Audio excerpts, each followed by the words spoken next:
Assalamualaikum warahmatullahi wabarakatuh. Muncul baliho di mana-mana yang langsung mengundang reaksi beragam dari netizen. Baliho tersebut bertuliskan teruslah menjadi guru bangsa, di mana yang dimaksud adalah Bapak Jokowi.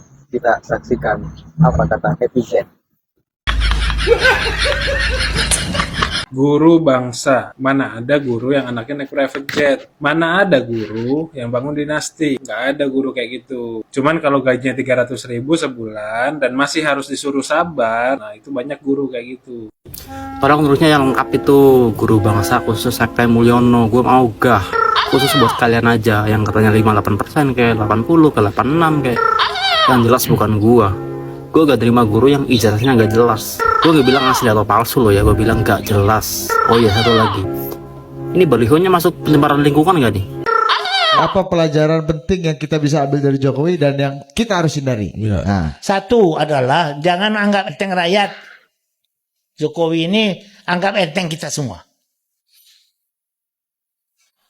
Loh, dia tergantung kepada rakyat. Bagaimana dia mau tipu kita terus? Yang bisa dicapai itu kan kalau ndak berunding, lu tahu sendiri ini. Ini republik lu. Yang kuasa di sini kan si Jawa. Mau apa lu? Orang Sumatera seperti gua ini kan ada arti sebetulnya. Gua bisa ngomong aja, nakutin si Jawa nih. Tapi yang menentukan kan si Jawa. Mau apa gua? Iya kan? Maka itu sekarang ini yang paling pokok adalah Jokowi ini sebetulnya nomor satu, dia harus mengerti. Tapi inilah makanya gue bilang, lu jadikan presiden, nah inilah hasilnya.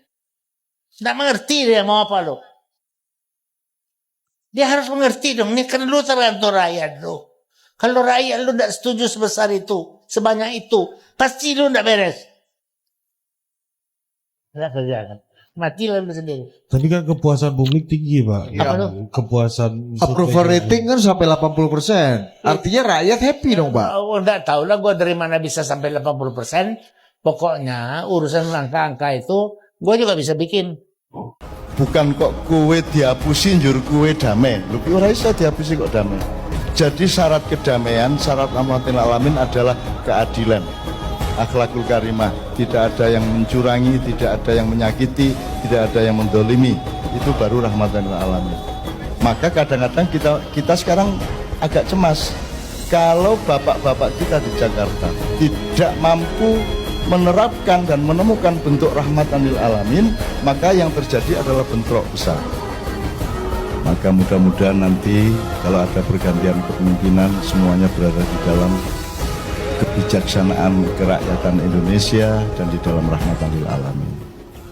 Jokowi ini buat lu nggak punya legacy positif apapun. Iya, gue berupaya untuk nyari positif, yang gue ketemu negatif semua. Bagaimana? Kan, bagaimana caranya gitu? Aku berupaya gitu untuk memberi tahu setiap kali orang tanya tuh. Kan kalau orang bertanya, gue pikir kalian yang cemas kan kenapa gue yang mesti jawab? Gitu. Legasinya apa? Ya nggak ada emang. Demi Tuhan tuh nggak ada. Bagi-bagi bansos mungkin Bang yang bisa memenangkan 58% ini Bang. Itu bagi bansos kan apa? Itu kan upacara mistik tuh. Gitu. Tapi lu melihat nggak sih memang damage dari apa yang dilakukan oleh Jokowi gitu dan juga dengan dinasti politiknya ini begitu besar pada sistem ketatanegaraan kita. Betul, belum pernah ada kenekatan netizen membuat meme segala macam itu menghina. Gua kalau hina Jokowi itu ada basis logikanya, ada basis filosofinya tuh. Dan itu yang aku anggap bahwa aku kasih kritik dengan dasar argumentasi. Tapi yang bikin meme itu gila-gilaan kan, hinaan itu betul-betul sampai slapstick itu, menghina sampai soal daging itu. Jadi visi itu bau ikan kan hinaan itu kan. Jadi kita mau lihat bagaimana sebetulnya bangsa ini bikin penilaian terhadap pemimpinnya. Pemimpin itu dinilai berdasarkan karakter dia, bukan pada kemuliaan jabatannya itu. Ya jabatan presiden iya ada nobility di situ, tapi nobleness-nya Jokowi itu hilang justru karena cewek-cewek dia yang terus-terus kan. Kan mestinya dia udah sadar ya, minimal setelah selesai 14 Februari kemarin. Ini masih kemana-mana coba.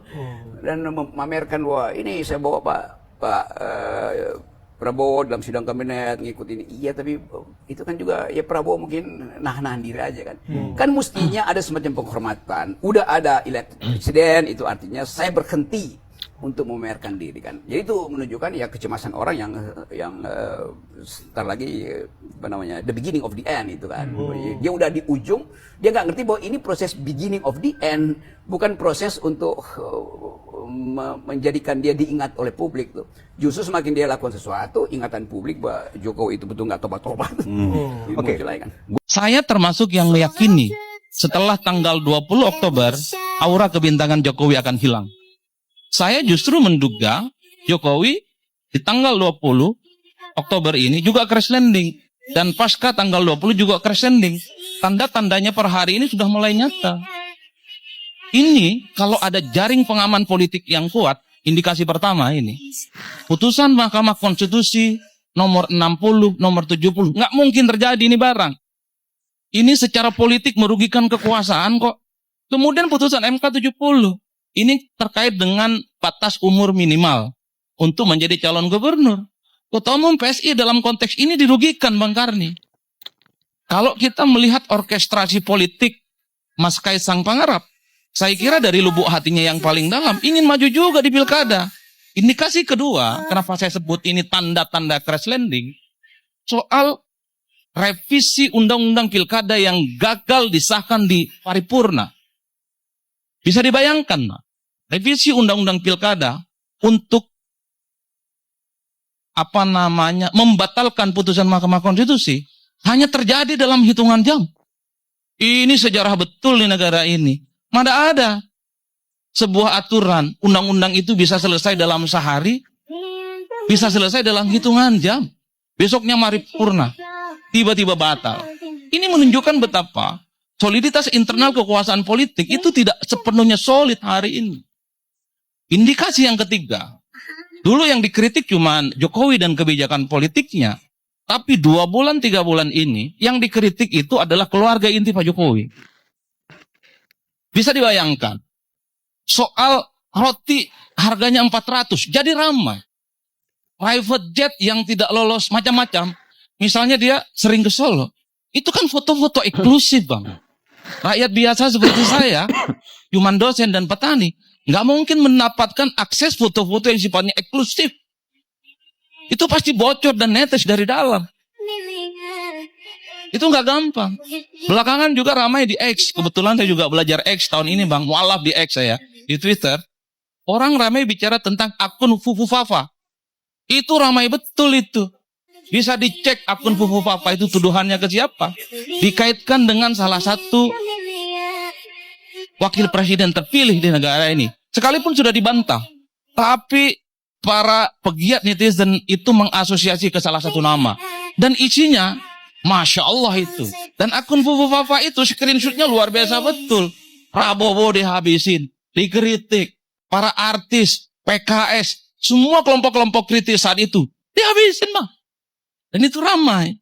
Ini menunjukkan betapa konsolidasi kekuatan hari ini tidak sekuat 10 tahun yang lalu. Jaring pengamannya itu meleleh satu persatu. Dia yang bohong. Dulu ada orang biasa ingin jadi penguasa dan berjanji di depan kita.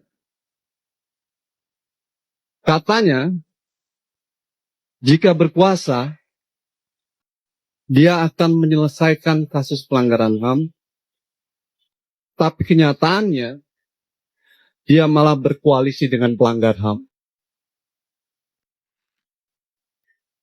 Katanya ingin memberantas korupsi, tapi kenyataannya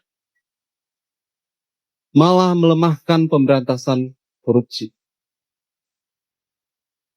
Kata orang dia sederhana dan ingin memajukan masyarakatnya.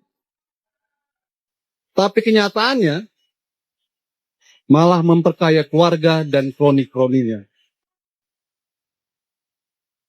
Kata orang dia menghormati demokrasi dan konstitusi, katanya. Tapi kenyataannya dia malah merusak demokrasi dan menghancurkan Mahkamah Konstitusi. Katanya dia baik dan sederhana, katanya. Tapi kenyataannya dia malah mengintimidasi dan mengkriminalisasi rakyatnya dan lawan-lawan politik.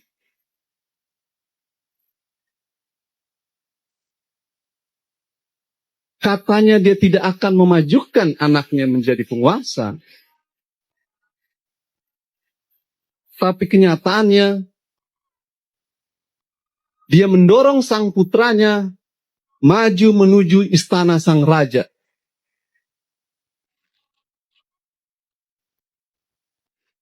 Kawan-kawan, jangan biarkan dia yang bohong, bersama dia yang melanggar HAM, bersama dinastinya, menjadi penguasa di negeri ini.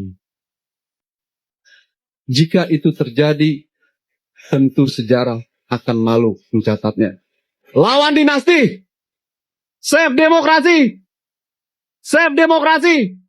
Save demokrasi! Itu dipandang gitu oleh sebagian kalangan karena mayoritas rakyat Indonesia memandang selama 2 periode Pak Jokowi memimpin Indonesia justru kemunduran lah yang disaksikan di mana-mana di berbagai sektor di Indonesia, dan apa yang dikatakan netizen ini ya kita tidak bisa juga dikatakan sebuah kebencian, melainkan memang sejumlah fakta-fakta yang mengatakan hal demikian. Apalagi ini kan negara demokrasi, kebebasan berekspresi dijamin oleh undang-undang. Sebagai bapak guru bangsa ini dipandang sangat berlebihan karena itu tidak selayaknya diberikan kepada, disematkan kepada Presiden Jokowi meskipun 2 periode yang memimpin Indonesia. Apalagi kurang lebih 10 hari lagi Pak Prabowo dilantik dan Pak Jokowi akan turun tahta, dan sejumlah tokoh nasional aktivis sudah menggaungkan Adili Jokowi setelah lengser dari kursi kekuasaan. Sejumlah masalah, sejumlah problem menanti Pak Jokowi, dan ini satu sisi menarik kita nantikan sebentar lagi pasca Pak Prabowo dilantik menjadi Presiden Indonesia. Bahkan Bung Rocky dan juga pengamat-pengamat yang lain mengatakan bahwa Jokowi ini adalah Presiden Indonesia yang paling terburuk yang pernah ada. Tapi kenapa para pemujanya ini masih terus mendewa-dewakan dalam tanda kutip, sulit melihat sisi Pak Jokowi yang mesti diberikan masukan atau diberikan kritikan. Demikian, terima kasih.